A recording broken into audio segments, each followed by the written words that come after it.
کیا آپ قادیانیوں کو پہچان سکتے ہیں؟ یاد رہے کہ 1974 کی پاکستانی آئینی ترمیم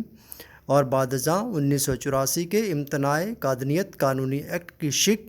298A، 298B اور 298C کے تحت قادیانی نہ صرف کافر ہیں بلکہ دھوکہ دے کر خود کو مسلمان ثابت کرنے کے لیے اگر شعائر اسلام کا استعمال کریں گے تو 3 سال قید کی سزا پاکستانی قانون میں موجود ہے۔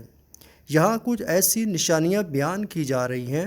جو مسلمانوں کے بھیس میں چھپ کر رہنے والا قادیانی اکثر و بیشتر اختیار کرتا رہتا ہے۔ مسلمانوں سے گپ شپ لگانے کے بہانے قادیانی یہ باور کرانے کی کوشش کرتا رہتا ہے کہ حضرت عیسیٰ علیہ السلام کے متعلق مندرجہ ذیل عقائد رکھنا کفر، نیز اسلام اور قرآن کے خلاف بھی ہے،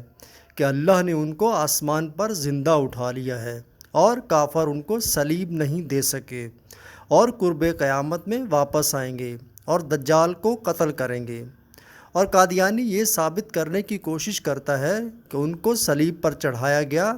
لیکن وہ زخمی حالت میں فلسطین سے کشمیر ہجرت کر گئے، وہاں 120 سال کی عمر میں ان کو موت آئی، اور صحیح احادیث میں جو مذکور ہے کہ قیامت سے قبل حضرت عیسیٰ علیہ السلام نے نازل ہونا ہے، اس سے مراد یہ ہے کہ اس امت میں سے کسی مسیح عیسیٰ نے پیدا ہو کر مسیح ابن مریم اور امام مہدی ہونے کا دعویٰ کرنا ہے۔ علماء دین کو تمام برائیوں کی جڑ بتاتے ہیں۔ فرقہ واریت اور کفر کے فتووں پر بات کرنے کے بہانے موضوع کو اقلیتوں کے خلاف ہونے والی کارروائیوں بشمول قادیانی جماعت کی طرف لے جاتا ہے اور یہ جتانے کی کوشش کرتا ہے کیونکہ مسلمانوں کے تمام فرقے ایک دوسرے کو کافر قرار دیتے ہیں، ویسے ہی انہوں نے جماعت احمدیہ کو اپنے آپس کے اختلاف کے تحت کافر قرار دیا ہے، حالانکہ فقہ کے چاروں امام احمد بن جنبل، امام شافعی، امام مالک اور امام ابو حنیفہ، ان میں سے کسی نے دوسرے فقہ کے ماننے والے کو کافر یا اسلام سے خارج قرار نہیں دیا۔ اور عقیدہ ختم نبوت کے معاملے میں تمام امت مسلمہ کا اجماع موجود ہے ہمیشہ سے کہ آپ صلی اللہ علیہ وسلم کے پیدا ہونے والا ہر مدعی نبوت اور اس کے پیروکار کافر اور اسلام سے خارج ہیں۔ قادیانی چاندی کی خاص انگوٹھی پہنتے ہیں، اکثر لا علم مسلمانوں کے سامنے، جس پر قرآن کی یہ آیت لکھی ہوتی ہے، الیس اللہ بکاف عبدہ۔ مرزا قادیانی بھی ایسی انگوٹھی پہنتا تھا۔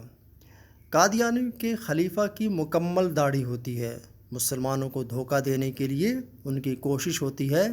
کہ ہر اس ظاہری وضاحت سے بچا جائے جسے ہمارے علماء یا متقی مسلمان اپناتے ہیں، جیسے مکمل داڑھی، ایک مٹھی بھر۔ لیکن قادیانی آپ کو 99% فرینچ کٹ داڑھی میں ملے گا یا پھر کلین شیو،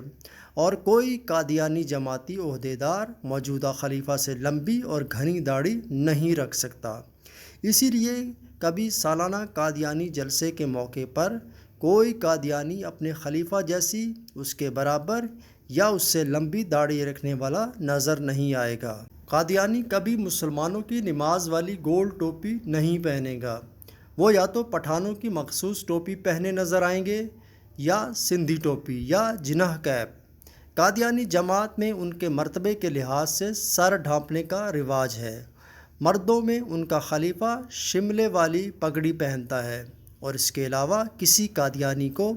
اس کی موجودگی میں پگڑی پہننے کی اجازت نہیں ہوتی۔ قادیانی عورتوں کو پہچاننا تو اور بھی آسان ہے، یہ عمومی طور پر ٹائٹ برقع پہنتی ہیں جس کی کمر پر اکثر بیلٹ بھی لگی ہوتی ہے تاکہ برقعے کی فٹنگ اچھی آئے۔ اس کے علاوہ ان کے برقعے میں ایک لمبی چاک بھی ہوتی ہے، اور ان کے نقاب کا طریقہ بھی نرالا ہوتا ہے، جس میں نقاب ناک کے نیچے رکھا ہوتا ہے، ہونٹوں کے اوپر ڈھلکا ہوا، جس سے سوائے لب و رخسار کے سب نظر آتا ہے۔ قادیانیوں کا ٹی وی چینل MTA مسلم ٹی وی احمدیہ کے نام سے سیٹلائٹ سے 24 گھنٹے نشر ہوتا ہے۔ قادیانیوں کی ایک نشانی یہ بھی ہے کہ قادیانی MTA چینل دیکھنے کی غرض سے اپنے گھروں پر ڈش اینٹینا لگاتے ہیں، اور جن مسلمانوں پر یہ اپنے فریب کی تباہ آزمائی کرتے ہیں ان کو اکثر تبلیغ کی نیت سے اپنا یہ ٹی وی چینل اپنے گھر بلا کر دکھاتے ہیں۔ سب سے اہم نشانی یہ کہ قادیانی ناموں کے آغاز میں آپ کو محمد لگا ہوا نظر نہیں آئے گا، بلکہ ان کے ناموں کے اختتام میں احمد لگا ہوا پایا جاتا ہے، جو مرزا قادیانی کے نام کا بھی حصہ تھا۔ یاد رہے کہ پاکستان اور دنیا بھر میں پائے جانے والے زیادہ تر قادیانی پنجابی زبان بولنے والے گھرانوں سے تعلق رکھتے ہیں، کیونکہ مرزا قادیانی کا تعلق بھی تقسیم ہندوستان سے قبل قادیان ضلع گرداسپور پنجاب سے تھا، اس لیے ان کی تبلیغ کا زیادہ اور مرکزی دائرہ اثر بھی تقسیم سے قبل اور بعد میں بھی پنجاب ہی رہا، جہاں موجود سادہ لو دیہاتی ملنسار ماحول میں ان کے فتنے کی آبیاری ہو سکے، اور آج بھی یہ سلسلہ جاری ہے نسل در نسل۔ یہ کچھ نشانیاں لکھ دی گئی ہیں قادیانیوں کی، امید ہے پڑھنے والے اس کو ضرور یاد رکھیں گے اور آگے بھی شیئر کریں گے تاکہ مسلمان اس قادیانی فتنے سے محفوظ رہیں اور اپنا ایمان سلامت رکھیں۔